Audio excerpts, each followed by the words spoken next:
Good morning. Nothing like being first. I am here to talk a little bit about the two programs that we have here in Coatesville and how we are making an impact in this community through these two programs. Let's see if I can, I just click in my, there we go. So, Believe and Achieve Summer Boost. Believe and Achieve partners with area school districts, community youth organizations to enhance their program. The B&A Boost will support experiential learning, enrichment activities, field trips, and nutritional support. The goal of these partnerships is to strengthen students' view of self, their connection to others, their community, develop a growth mindset, and reframe their self-perception as a successful, innovative young learners.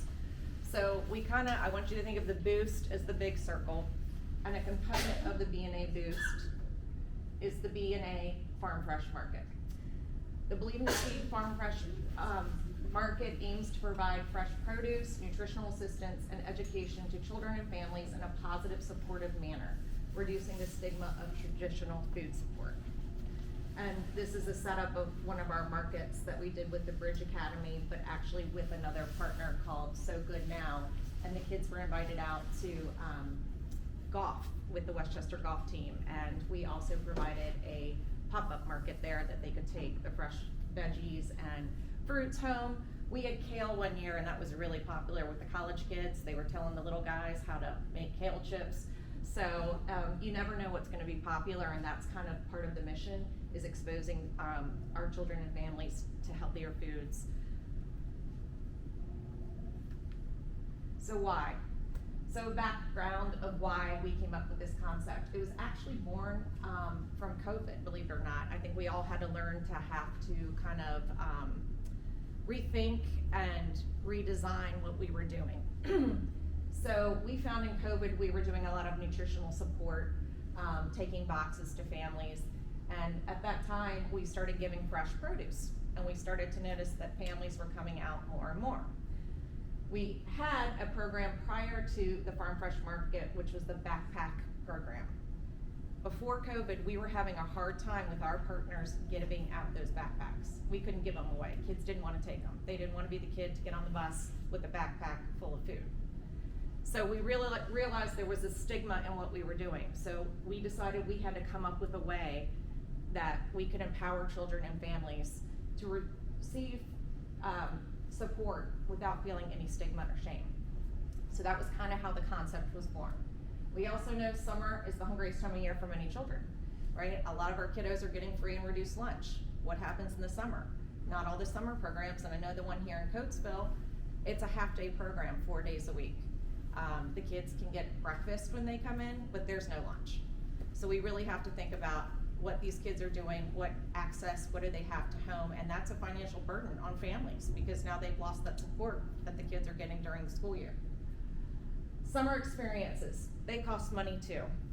Even taking your kids to mini golf, think about the cost of that. The movies, urban air, even transportation down in the city to see a museum.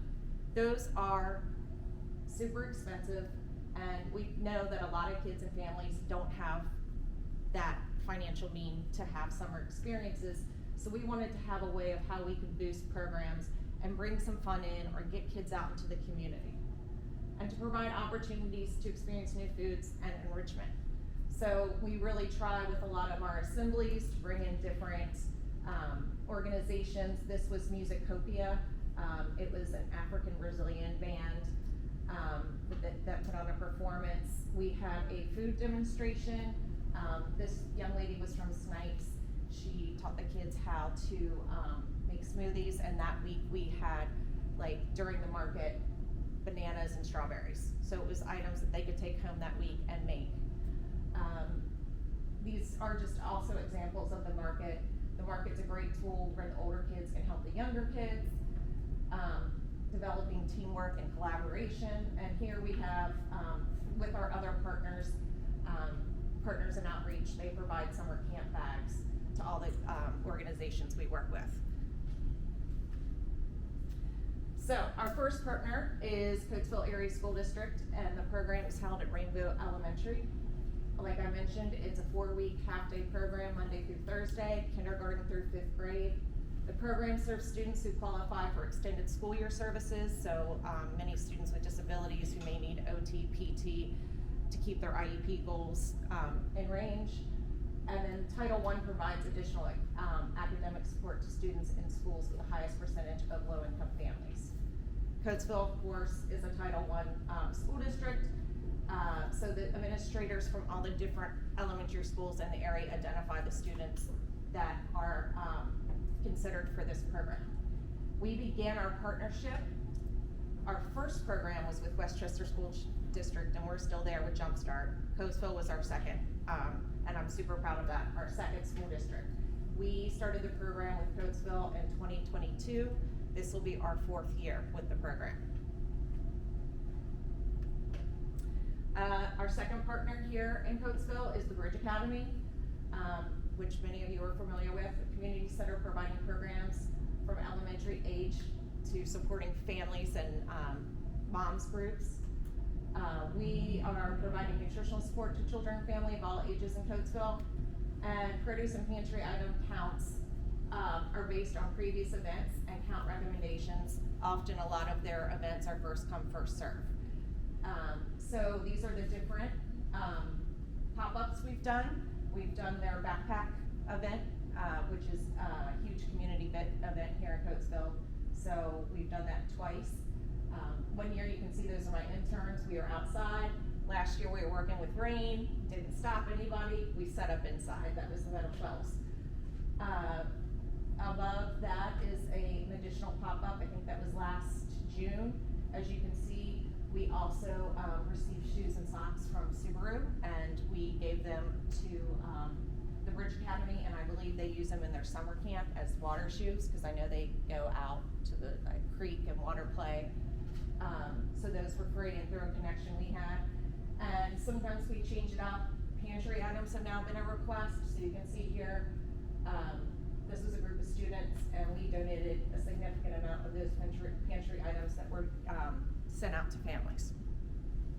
So there's different ways we can kind of accommodate and create, and then the one at the top, I believe, was the holiday. Again, you can see some pantry items in there and the produce. So this kind of gives you an example of a sample farm fresh market. I work directly with Seashore Produce. We found that if we went directly with the supplier, we could serve more communities.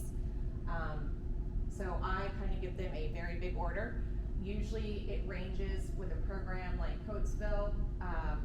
They have 550 that are invited to attend. Last year, I think the first week they had 450. And we'll get to that about attendance. That can ebb and flow during the 4 weeks.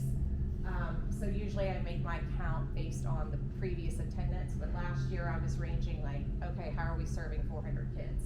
So it's a pretty big order of produce that comes in. So this is a suggestion on the count I would give, so we can ensure that each child is going home at least with a bag full of produce that they can take home to their family. And these are some examples of the setup that we've done. We usually do it inside at Rainbow just because we are also experiencing heat, and we just found it was easier. It's such a big school, and they bring the kids up and the classes in smaller groups, one at a time, but it goes fast because it's 8 to 11:30, and we're in there for about 2 hours making sure that every child has the opportunity to shop, and the staff does also, but they have to go after the children. So that way they can see that it's open to everyone. There's no stigma like, oh, you need this. If a teacher knows and can identify if a child needs additional, they're welcome to come back and get another bag. But there's no pointing out that someone gets it and someone doesn't. So progress and our stats. Last summer, over 600 were invited. Attendance 450 to 350 a week. 3 farmers markets with over 7,360 pounds of produce was distributed.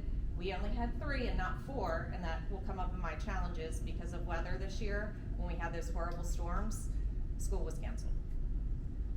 Summer supplies, summer bags, and t-shirts were provided for each student, and the staff also get t-shirts and also use the summer supplies.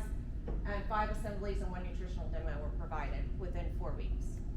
The Bridge Academy, we hosted or provided pop-ups at their block party.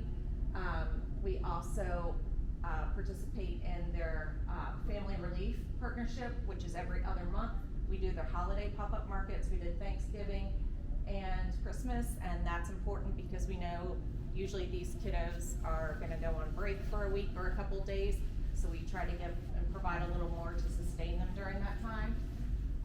And then over 500 individuals shopped, registered, but more individuals with each family benefit from the produce and the nutritional support we're getting, and that will come up too in my challenges. So a little bit about our proposed budget, which I was kind of close. This was the proposed budget when we were looking at this boost program at Coatesville when I wrote the Seed to Scale grant. And you can see the kind of the cost that goes along with each program, associated based on numbers I had from working with other programs. This is how we came up with it, and this was our actual cost. So 25, this is what we spent. 3 markets alone, not a fourth, was almost $6,000. Where I saw a little bit, it was the assemblies are quite expensive to bring someone in, but we don't have time to get the kids out with the field trips and busing, and the cost of transportation is also an issue. I would say too, some of our costs went up when we started to assist with the pantry items.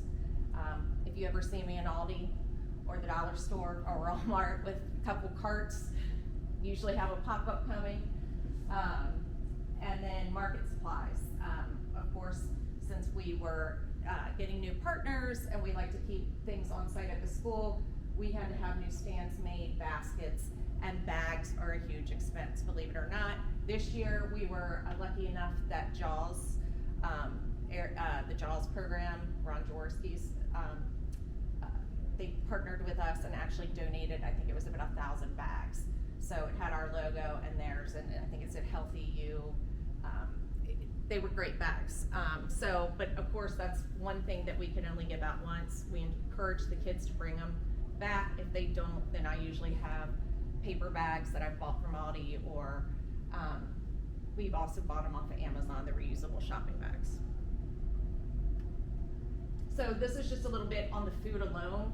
You can kind of get the idea of how much produce we distributed in 2024. In Coatesville alone, you're looking at almost $13,000 of produce. That doesn't count weight-wise for the pantry items. I'm looking at the direct count of individuals we served, which I base off of attendance.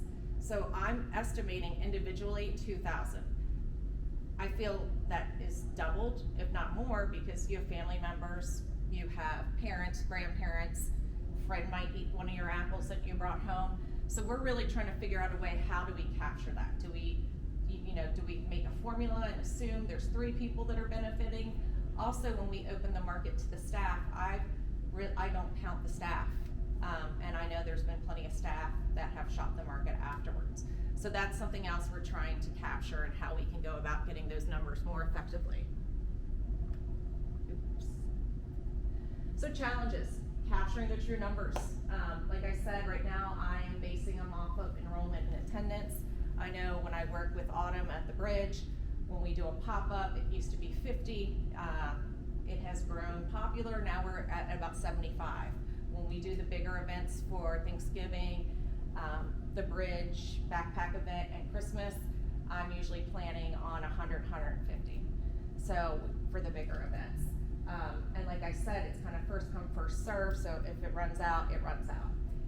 We don't put numbers on that. We're not going to tell a family 2 of this, 2 of that. Sometimes we recommend, if it's something expensive like strawberries, please just take 1.